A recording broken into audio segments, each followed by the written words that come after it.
ఈ చిన్న అమ్మాయి కడుపు హఠాత్తుగా పెరుగుతుంది. అమ్మాయి ఏమన్నా ప్రెగ్నెంటా? ఒకవేళ కాకపోతే మరి ఏంటి? చెప్పే ముందు లైక్ కొట్టు మావా. అమ్మాయి నేను ప్రెగ్నెంట్ అయ్యానేమో అని అనుకుంటుంది. కానీ వాళ్ళ అమ్మ అలా ఏం కాదు అని క్లియర్ గా చెప్తుంది.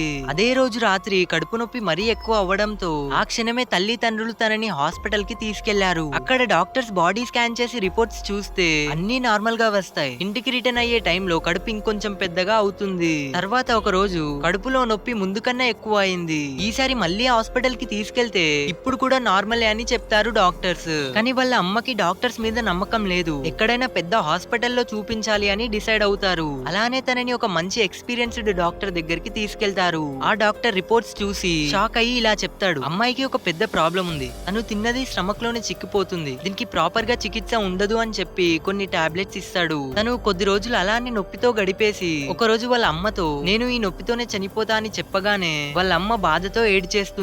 అప్పుడే తన చెల్లి ఇంకా ఫ్రెండ్స్ తినని కలిసి ఆడుకోవడానికి బయటికి తీసుకెళ్తారు. అక్కడ అందరూ కలిసి ఒక చెట్టు ఎక్కుతారు. అలానే ఆడుతున్నప్పుడు చెట్టు కొమ్మ ఇరిగిపోయి చెట్టు లోపల ఉన్న చాలా చీకటి ఇంకా డీప్ ప్లేస్ లో పడిపోతుంది. పడగానే అక్కడే అమ్మాయి స్పృహ కోల్పోతుంది. వెంటనే ఫారెన్ ఫైర్ బ్రిగేడ్ ని పిలుస్తారు. ఆ చెట్టు చాలా డీప్ ఇంకా చీకటిగా ఉండడం వల్ల ఒక్క మనిషి వెళ్ళడానికి చాలా టైం పడుతుంది. తనని బయటికి తీసిన వెంటనే ఆశ్చర్యపోయే విషయం జరుగుతుంది. తన కడుపు నొప్పి అంతా మాయమయ్యి హ్యాపీగా ఉంటుంది. మామ మీరు ఏ క్లాసో మర్చిపోకుండా సబ్స్క్రైబ్ చేసి కామెంట్ చేయండి.